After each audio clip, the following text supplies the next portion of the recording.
17. And I last week did a long phone discussion with Jackson Wheat, a student at Louisiana State University, and we put it up on YouTube and have had many comments. Jackson did a wonderful job trying to defend the evolution religion, as I call it, but he put up a YouTube recently, and someone called my attention to it, reflections on my conversation with Ken Hovind. It's very short. I would like to go through line by line and dissect what he said exactly on his reflections. My first reaction after seeing his short reflections YouTube was, Jackson, you're not getting it at all. Your thinking is, wow, how could I better present evolution? There's a whole other rabbit you need to chase. Maybe you should be thinking, maybe I'm on the wrong side of this argument to begin with. Maybe I'm trying to defend 2 + 2 is 5, and it's not 5. And that's what I want to talk about. Okay, here we go. Hello everyone, and welcome back. I apologize for not doing a video in so long, but college gets in the way of everything. Anyways, I uploaded a 3-part conversation that I had with creationist Kent Hovind over the phone, and I wanted to take time to go through some things. I'll talk about some things I did wrong, some things I can work on in the future, and some claims I didn't get to respond to given the nature of our conversation. So let's dive right in. To begin, I want to point out that the conversation was very respectful, which I suppose is the most important aspect of it, and this fact was noticed by numerous people in the comment section of his videos. Well, thank you so much, Jackson. You were very respectful also, and I appreciate that. I think if you watch any of my debates, I've done about 120 of them now, I think I'm respectful in all of them.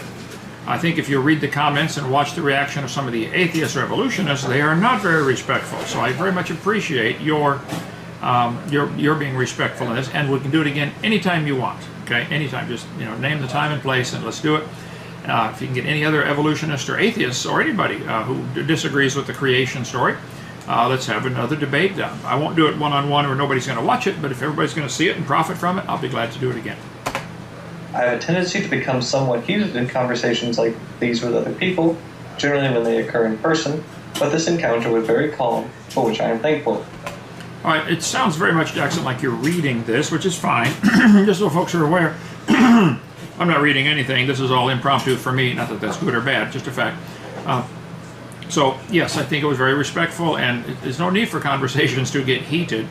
I am for truth and against error, that's all. If the truth leads to evolution being true, I'll follow it, but I don't think it leads there. And so I just want the truth exposed and error exposed. Now, without further ado, what did I get wrong? My most important mistake was having this conversation over the phone. However, I could not have known that in advance. The reason this was such a pivotal mistake is that Hovind had total control over the medium at all times. Now, hold on, Jackson. That is simply not true. You called me and started this, and I asked after you called me if I could record the conversation, and we started over. So it was your choice to do the phone. I didn't have control over this. You got to talk as much as I did. You had control over what you said, and I had no preparation time at all for this. And by the way, the picture you have of me is somebody put up a reverse image. I part my hair on the right, and that one has it parted on the left. So somebody reversed the picture years ago, and it still circulates around the web. So minor detail, but fix that if you could. So no, you didn't. It wasn't that you didn't have control over the situation.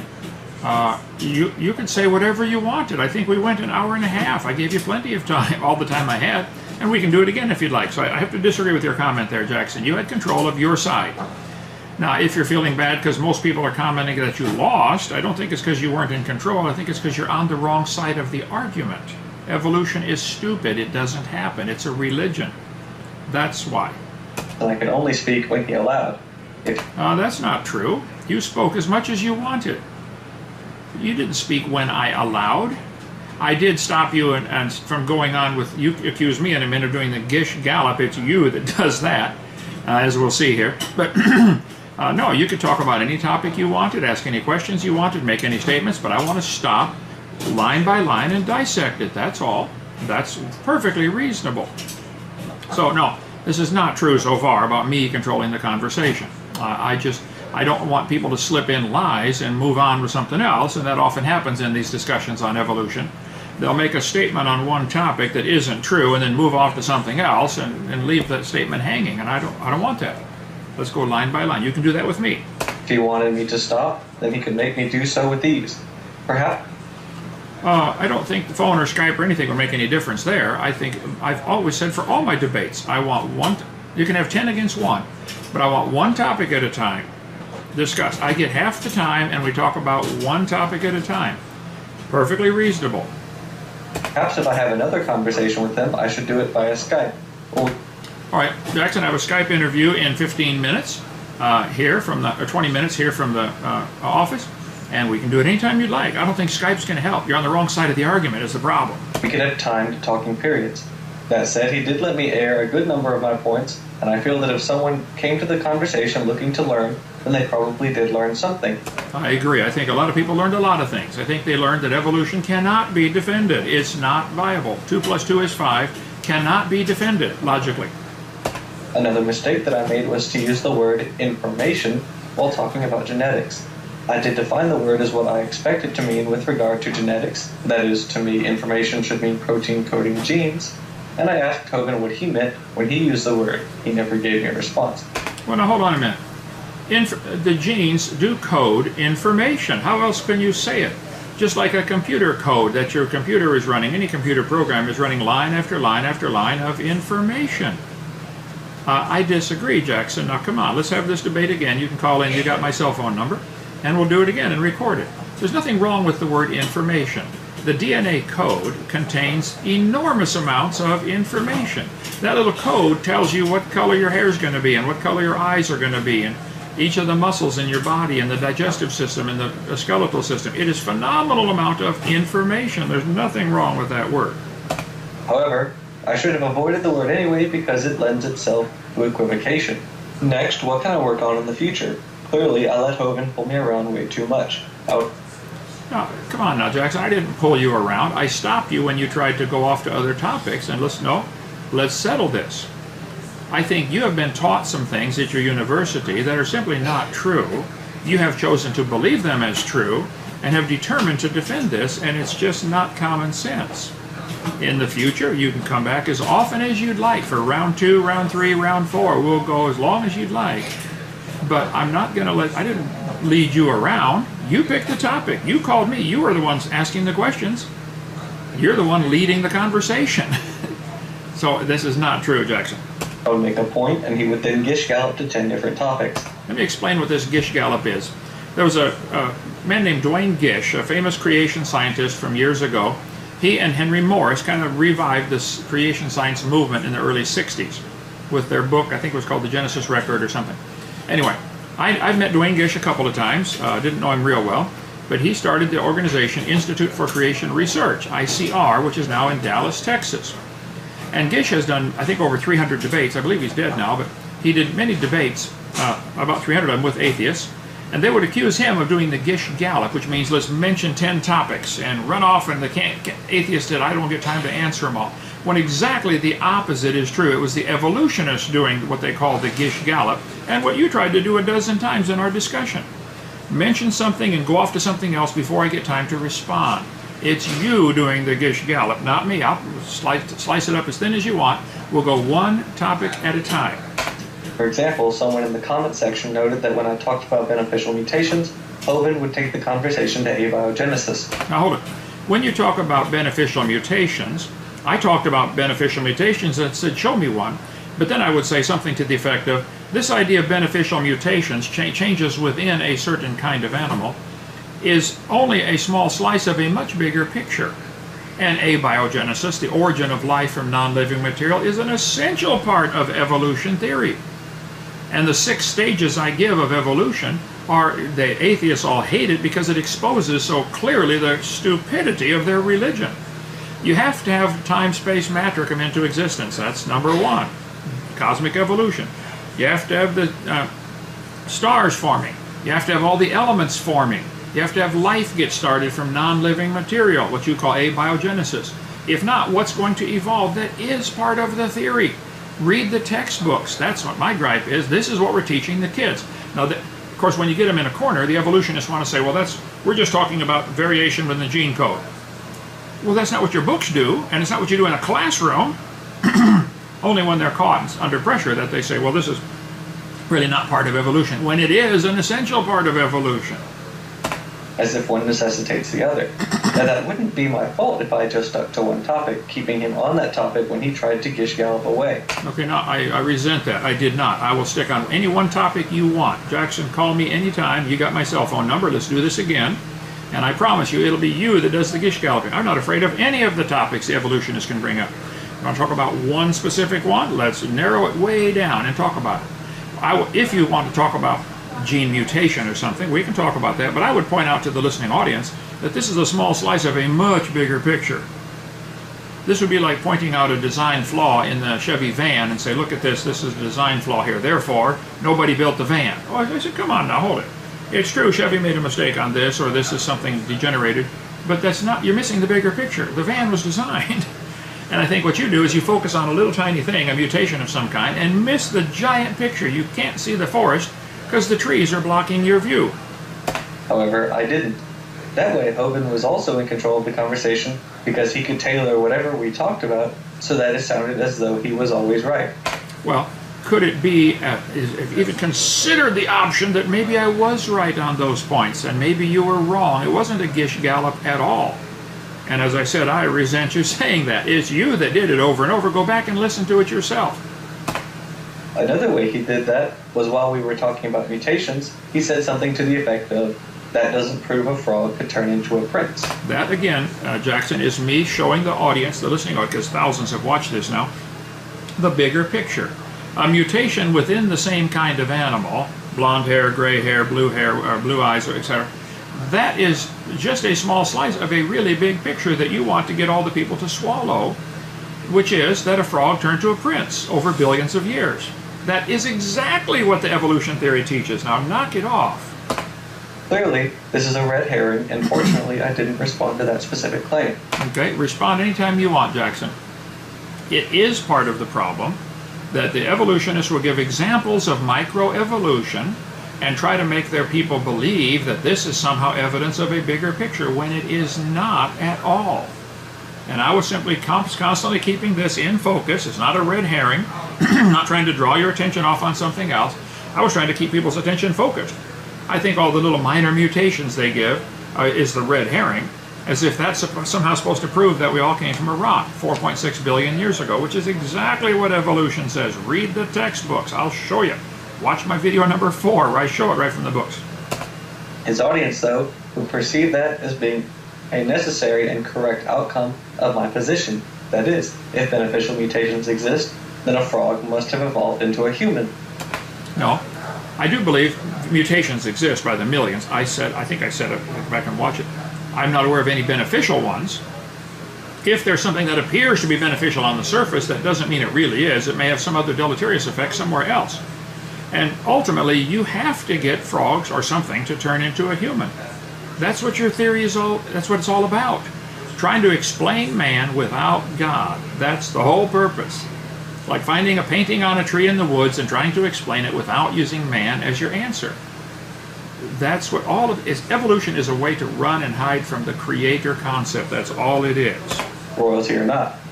I'm not going to get into why this is wrong because I feel that my audience is intelligent enough to understand the problem, so I'll move on. Oh, now hold on. Don't just gish gallop on that one. Your audience is intelligent enough. Is that implying that my audience is not intelligent? That seems to be the implication there. I think anybody that watched our discussion is intelligent enough to say, whoa, wait a minute. This is not, what Jackson is saying isn't right. I simply pointed out the errors and in your logic. You would see a little micro mutation and then jump to some giant conclusion. That you got to slow down and look at this piece by piece. It's not evidence for evolution. So you're the one guilty of this. I can also work on my speaking abilities in the future because I talk a lot slower than Hope. That's not going to help at all, Jackson. Talk as fast as you want, talk as slow as you want. You're on the wrong side of the argument. You're defending the wrong thing. Talking fast, talking slow is not going to help defending 2 + 2 is 5. It's not 5. You're wrong. There is no evolution other than variations within the same kind of animal. So your speaking ability was not the problem. I think you did very well for a college student. I've done like 120 of these debates, and you did very well trying to defend a really dumb idea. Hovind does. The reason for this is, as was pointed out to me later, that he has had decades more experience in this than I have.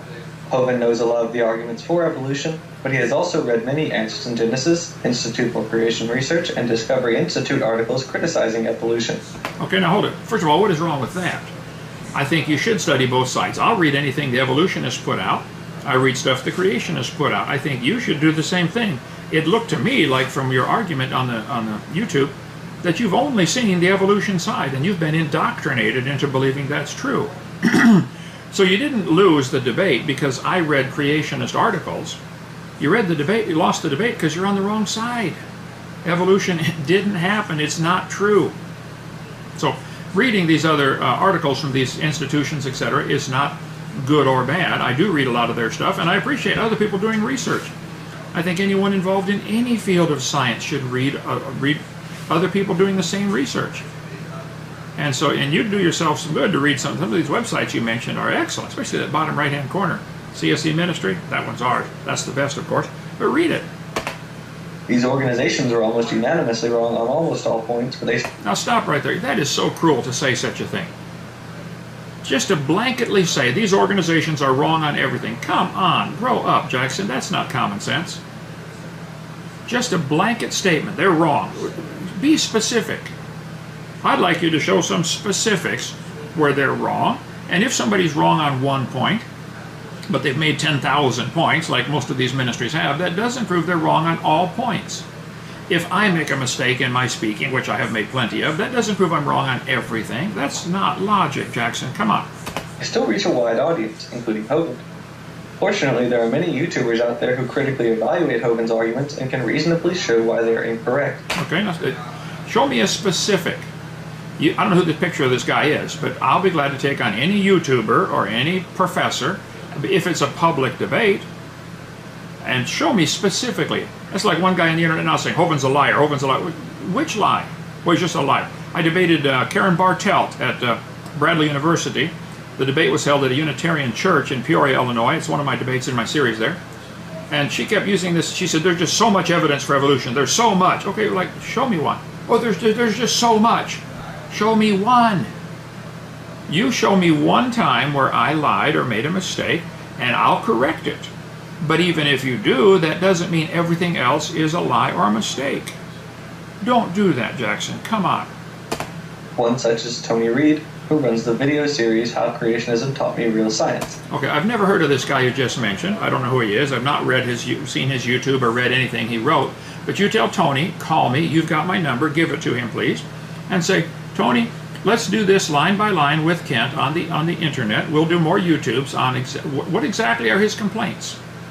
If he's doing a YouTube about me and not giving me a chance to respond, I think that's unfair. You can respond to this YouTube I'm doing. You can call me anytime. We'll do another one. I'll go in front of any university and take on Tony or all the atheists in the world with half my brain tied behind my back. So, some people think just because they talked, they answered the question. You see this in courtrooms all the time. Just because this guy Tony, whoever he is, made a YouTube or made a series about me without me there to defend myself, does not mean he's right or that he even answered the points. So you tell him, I'll do a debate with him anytime, anywhere. 3/4 of my brain tied behind my back, and I've never met the guy.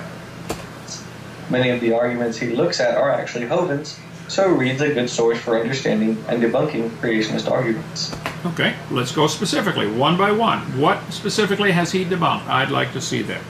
Now, let's look at the points I wanted to make, but, given the nature of our conversation, did not. The first thing that was difficult in the conversation was to pin Hovind down on definitions. No, that was difficult to pin you down, Jackson. What exactly is a species? What exactly do you mean by that word evolution? Define those very carefully for me where we can dissect them. What exactly is a species, and what exactly does the word evolution mean?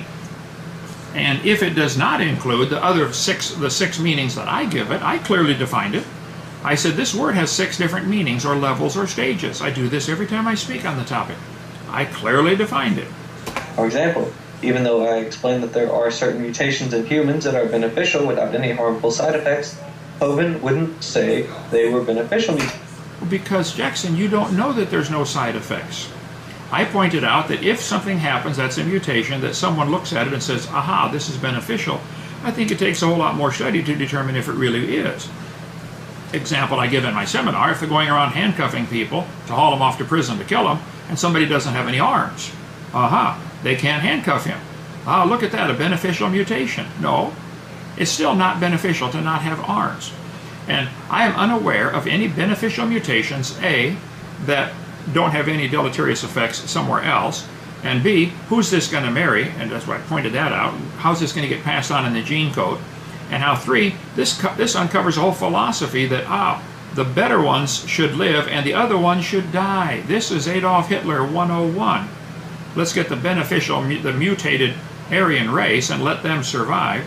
I just pointed out the philosophical problems with going down this rabbit trail at all. So if you have a beneficial mutation that you think is going to lead to changing a frog to a prince, or ultimately a rock to a prince, I'd like to see it, but I pointed out it would take trillions, quadrillions, quintillions of these so-called beneficial mutations, and the evolutionists are scraping the barrel to find one. Mutations. The reason for this is, I think, that creationists aren't allowed to admit when a beneficial mutation is observed, so no matter how good a mutation is, they will never say that it's beneficial. Hold it. You say creationists aren't allowed to admit. Nobody tells me what to say or do. I'm allowed to say whatever I want, so far in America. This is not correct, Jackson. Now, come on, you need to correct that statement, okay? I don't work for any of those ministries you mentioned. I work for the Lord as best I know how. I'm honest and fair as best I know how. And what do you mean aren't allowed to admit? I haven't seen one. Here you are in your mind. You think there are beneficial mutations. I don't, and therefore you think I'm being controlled by somebody else. No, I'm not being controlled by anybody else. Show me which beneficial mutation you're talking about. You and me, man on man, doesn't need to be anybody else involved. He even said that mutations weren't incremental, but surely he should know that they are. I asked for an example. You want one beneficial mutation and then another one and another one, incrementally build up to something else. This is fairy tale stuff, Jackson. You're imagining it happening, but it doesn't happen in reality. It all takes place on paper, in the textbook, and in the mind of the deluded evolutionist. That's the only place it actually takes place.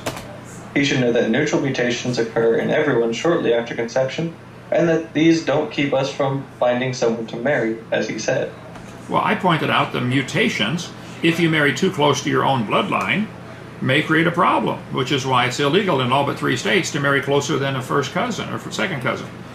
Because of this problem. Cats and dogs have this all the time. They marry back to their own family and end up with 6 toes or 7 toes or more schizo than normal in the case of the cat. So I think go back and watch what I said on that. I think I did very well defending that point. Hovind also wouldn't accept my definitions for evolution or macroevolution. That's because, Jackson, you keep trying to slip in stuff. You give examples of variations within the genetic code. Okay, well that doesn't explain where this code came from to begin with, how any variations happen, and are they beneficial, and who's it going to marry, and how this ties into the big philosophical picture of everybody else has to die now to make this really work. Ultimately, you have to have this over billions of years. And anyway, go ahead. The definition I gave for evolution is genetic change in a population over time. Okay, stop right there. That assumes the population is already there. So you're starting with a created creature, or with a creature of some kind. You're assuming that these variations can add up. What you mention here, and even your picture showing these creatures here, doesn't happen in reality. It's only imagination. And this is why I pointed out that every farmer of everything from cows to corn counts on evolution not happening. Sure, he gets a variety, but if it's too far away from the norm, it's usually sterile or detrimental to the population. And macroevolution is defined as genetic change at or above the level of species. Okay. Did you give me any examples of that, Jackson? You gave me no examples of macroevolution above the level of species, and you didn't clearly define what a species is. It's you that's not defining stuff. I gave a clear definition. I think what's falsely or sadly called microevolution happens. There's all kinds of varieties. There's big dogs and little dogs. And they've been trying to get smaller dogs because somebody wants to buy the dumb little teacup poodle. Okay. They'll never get a dog as small as a flea or a microbe. It never will. There are living things as small as a microbe, like a microbe, but that does. Why can't they get a dog that small?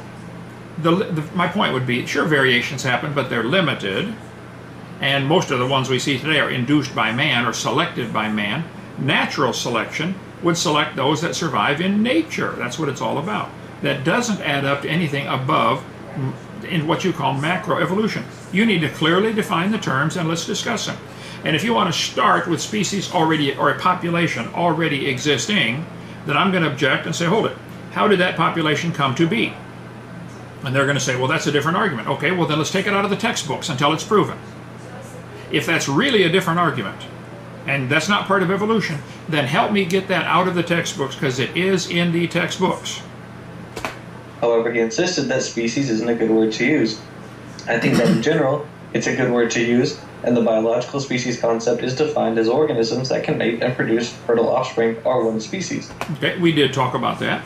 I said a horse and a zebra can interbreed. They are different species, but they can interbreed. The Bible gives a pretty simple way to tell. It says that they will bring forth after their kind. If they're capable of bringing forth offspring, they're the same kind of animal. That's real simple definition of what a kind is. Are they able to bring forth? A horse and a butterfly cannot produce babies. A horse and a banana cannot produce babies. A horse and a zebra can. Aha, well, maybe that's the same kind. Now, we'd also have to look at this argument and say this was created 6,000 years ago. Have there been changes to the point where they now can no longer interbreed? The Great Dane and a Chihuahua might have a hard time, depending on which one's the male. Or in both cases, they'd have a hard time. So this is, but they're still a dog. So are they still biologically capable of bringing forth? Maybe. And I said that's a great field of research. What exactly is the kind? That's what baraminology is all about. But your definition of species doesn't hold water, because some animals that are different species by your definition can reproduce viable offspring. Sure. There are problems with this definition, but as far as our conversation went, it was an acceptable word to use. Because it's not clearly defined. You said there's problems with the definition. Obviously, you're reading from a script here. I agree. There are real problems with the definition. That's why I don't think you should go on and build a whole lifestyle and build a whole eternity based on something as shaky as that word species. And if we see what somebody considers a new species created, don't think that that somehow adds up to something else. It never has. Of course, while he had problems with the word species, he had no problem using the word kind, which is totally without definition. No, I gave a clear definition. If they can bring forth, they're the same kind. Plus, most of it is just plain common sense. Hey, check on the Skype interview I'm supposed to do right now, would you, and see what the holdup is on that? His only defense of using the word was that more scientific research should be put into understanding it. No, that is not true. I didn't say that's my only defense of using the word. I said the biblical word kind is great, and I think we should do more research on defining exactly what is a kind, and there have been books written about that, about baraminology. Somebody sent me one last week. It's sitting on I haven't read it yet, but so I did. That's not the only reason you gave there. If kind does accurately reflect some real-world biological relationship, then let's use it. However, if it has no definition, then it can't be used to make a point about biology. Well, then the ditto for the species. And I'm not asking for my teaching to be taught at taxpayer expense. You are. That's putting the cart before the horse. I could talk about kinds more, but I already made a video about it titled Impossible Baraminology. Then we started to talk about how science works. I've not seen your video on impossible baraminology. I will have to look at that. I don't know where it is. We got to pause it. Hovind on the path of inference to show him that inference is no less scientific than observation or experimentation, but he gish-galloped again, taking me with him. Okay, hold it. First of all, I did not gish-gallop. I tried to hold you on point. Inference does not carry the same weight as observation. In any court of law, there are different levels of evidence carries different weight. In medical field, we see that all the time, where a doctor sees red spots on the patient. Okay, we can all see the patient has red spots. That is observation. One doctor infers that it is a certain disease. He may or may not be right. How many people have been wrongly treated for a disease because they made the wrong inference? So, no, I'm simply pointing out, before you gish-gallop off on something else, that inference does not carry the same weight as observation. And in forensic science and medical science, Many things are inferred, and people are going to jail because they made the wrong inference from the evidence. They see the evidence and infer George did it, and he didn't do it. But he goes to jail over that. So be cautious. And you have inferred many things about evolution that are not part of observational science. And I didn't gish gallop anywhere. I think I could have pointed out, at least to the audience, the importance of inference in forensic science, leading some of them to understand that inference can be helpful in uncovering the truth about our past. I agree. Inference can be very helpful. I'm not saying it's completely useless, but it can be wrong. And it is not the same weight as real observational evidence. The last point I wanted to make concerned unicellularity to multicellularity. Hovind asked me to provide him with an example of a unicellular organism becoming multicellular, and I was going... Okay, you show a phylogenetic tree here. None of those lines connecting these different kinds actually exist in nature. This is somebody with a hyperactive ink pen drawing lines that do not exist in reality. We do not know that any of these creatures are related. We see everything producing after its kind. Every type of bacteria, fungi produce fungi. Plants produce plants. Ciliates produce ciliates.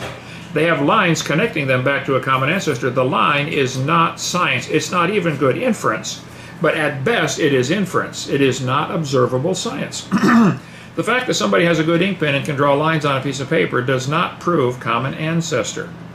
To point out that numerous experiments have yielded unicellular organisms colonializing, like the... Numerous experiments have got unicellular organisms colonizing, but that's a far cry from a new organ functioning like a liver or a stomach or an intestine or an eyeball. Algae chlorella vulgaris. However, he said to give him an example where they went straight to multicellularity, bypassing the colonial stage. Oh, I did not say they go straight to multicellular. I don't think the colonial stage has never been demonstrated to go to a animal with different tissues and organs. You can infer that if you want and believe that if you want, which is what I pointed out 100 times in our discussion. It's a religion. It's not observable science. So yes, different species, different bacteria and unicellular creatures colonize, that the American colonies formed. They didn't turn them all into one human being. They're still individual human beings forming a colony.